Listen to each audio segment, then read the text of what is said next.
Hi hello welcome to Savitri kitchen. இன்னைக்கு வந்து நவராத்திரி டே 3 நைவேத்தியம் தான் பார்க்க போகிறோம். இன்னைக்கு சின்ன பொண்ணுக்கு பிறந்த நாள்னால சேமியா பாயசமும் கூடவே எள்ளு சாதமும் பண்ண போகிறேன். அதை எப்படி பண்ணலாம், அதுக்கு என்னெல்லாம் இன்க்ரீடியன்ஸ் தேவைங்கிறத பார்க்கலாம் வாங்க. சேமியா பாயசத்துக்கு நான் வறுத்த சேமியா ஒரு ரெண்டு டம்ளர் எடுத்துகிட்டு இருக்கேன்.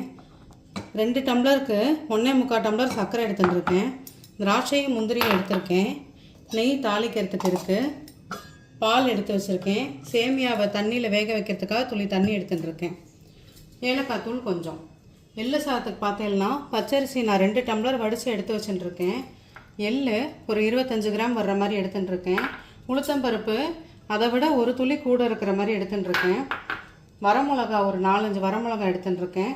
நல்லெண்ணெய். இவ்வளோ தான் இதுக்கு தேவையானது. முதல்ல சேமியா பாயசத்துக்கு சேமியாவை தண்ணியில் வேக வச்சுட்டுருலாம் துளி. அதுக்கப்புறமா கடைசியாக தான் பால் சேர்த்துக்க போகிறேன். அது முங்குற அளவுக்கு இப்படி தண்ணி விட்டால் போகிறோம். சேமியா நல்லா வெந்துடும். இந்த பக்கம் எள்ளு சாதத்துக்கு எள்ளு பொடி ரெடி பண்ணிக்கலாம். முதல்ல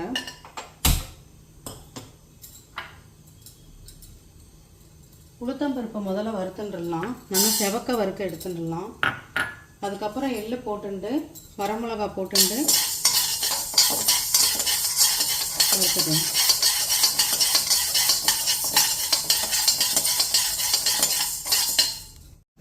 உளுத்தம்பருப்பு பார்த்தீங்கன்னா நல்லா செவக்க வறுத்துண்டாச்சு. இதை நான் ஒரு பாத்திரத்தில் மாற்றிக்கிறேன். வெயிட்.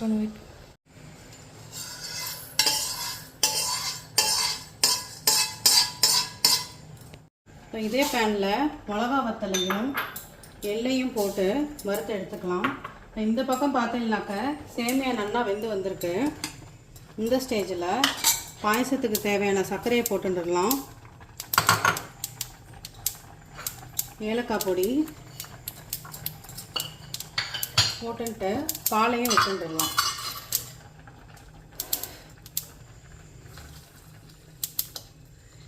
பாலை விட்டுட்டு நல்லா ஒரு 15 நிமிஷம் கொதிக்கிற விட்டுட்டு எடுத்துக்கலாம் பாயசத்தை.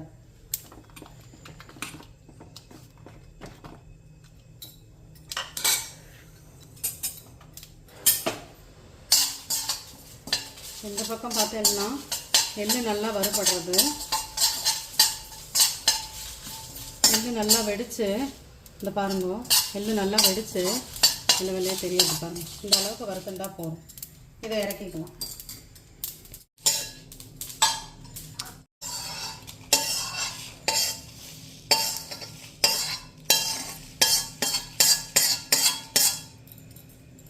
இப்போ நம்ம வறுத்து வச்சுருந்த மிளகா வத்தலையும் எண்ணெயும் மிக்ஸி ஜாரில் மாற்றிக்கலாம்.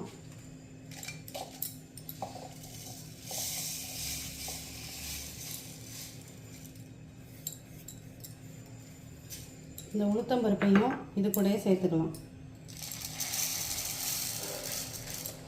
நல்லா ஒரு ஃபைன் பவுடராக அரைச்சிட்டுடலாம்.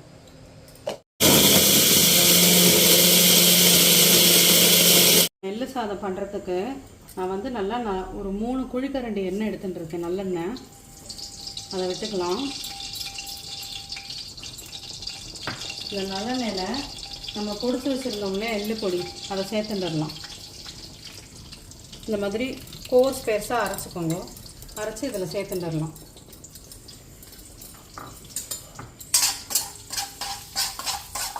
நல்லா ஒரு 2 நிமிஷம்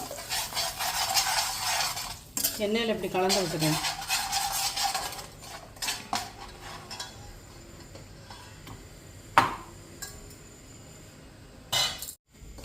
பார்த்தீங்கன்னாக்க எள்ளு பொடி போட்டு ஒரு 10 நிமிஷம் விட்டதும் நல்லா எண்ணெயோடு சேர்ந்து கொதிச்சு நல்ல ஒரு வாசனை வருது. இதில் சாதத்தை போட்டுண்டு இந்த சாதத்துக்கு எவ்வளோ உப்பு தேவையோ அவ்வளோ உப்பை போட்டுடலாம்.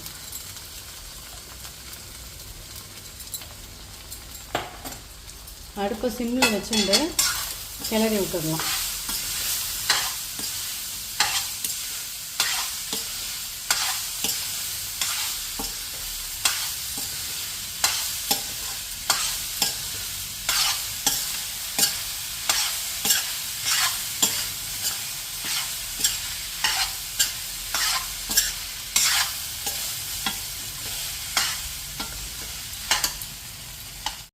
இப்போ பாயசம் பார்த்தேன்னா பால் விட்டு ஒரு 15 நிமிஷம் ஆகிடுது. இங்கே பாருங்கள், நல்லா திக்காக வந்திருக்கு. மில்க் மேட் போடாமலே மில்க் மேட் போட்ட மாதிரி வந்துடும் இந்த மாதிரி பண்ணலைனாக்க. இப்போ பாயசத்துக்கு தாளிக்கிறதுக்கு நெய்யை ஊற்றிண்டு முந்திரி பருப்பு திராட்சையை தாளித்து போட்டுடலாம். பாயசத்தை ஆஃப் பண்ணிடலாம். ஒரு 5 நிமிஷம் கிளறிட்டேன்.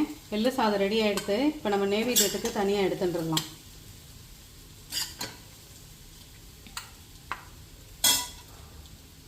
உருக்கிண்டாச்சு. திராட்சையும் முந்திரியும் தாளித்து பாயசத்தில் போட்டுடலாம்.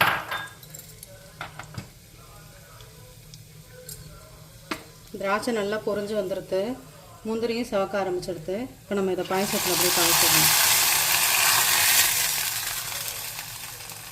பாயசத்தையும் ஒரு டம்ளரில் நெய்வேத்தியத்துக்கு எடுத்துட்டுடலாம்.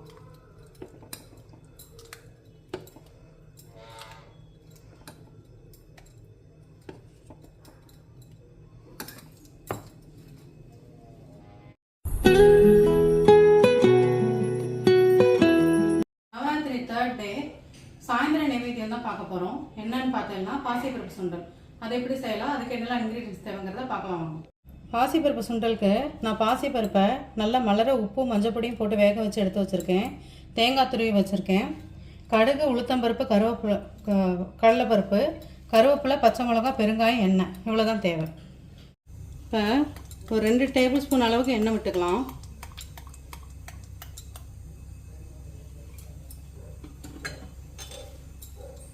இதில் இந்த கடுகு, உளுத்தம்பருப்பு, கடலைப்பருப்பை சேர்த்துக்கலாம். கடுகு பொரிஞ்சு வரட்டும். கடுகு நல்லா வெடிச்சு வருது. இந்த ஸ்டேஜில் நம்ம கருவேப்பிலை, பச்சை மிளகா, பெருங்காயம் இதையும் சேர்த்துடலாம். சேர்த்துட்டு நல்லா ஒரு கிளறி வச்சுட்டு நம்ம வேக வச்சுருந்த பாசி பருப்பையும் கொட்டிட்டு தேங்காவையும் சேர்த்துடலாம். அடுப்பை ஸ்லோ ஃப்ளேமில் வச்சுட்டு ஒரு கிளறி வச்சுக்கலாம். அவ்வளோதான், ஈஸியான பாசிப்பருப்பு சுண்டல் ரெடி. பாசிப்பருப்பை வேக வச்சுட்டோம்னா 2 நிமிஷத்தில் பண்ணிடலாம்.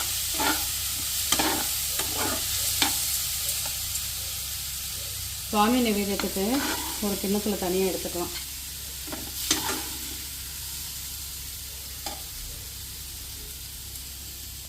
நவராத்திரி டே 3ங்கிறனால நான் கிரே கலர் புடவை கட்டின்னு இருக்கேன்.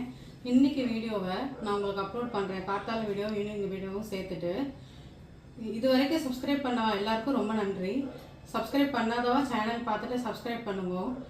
கண்டிப்பாக மறக்காமல் உங்கள் ஃப்ரெண்ட்ஸ் அண்ட் ஃபேமிலிக்கு ஷேர் பண்ணுங்க என்னோடய யூடியூப் சேனலில். தேங்க்யூ.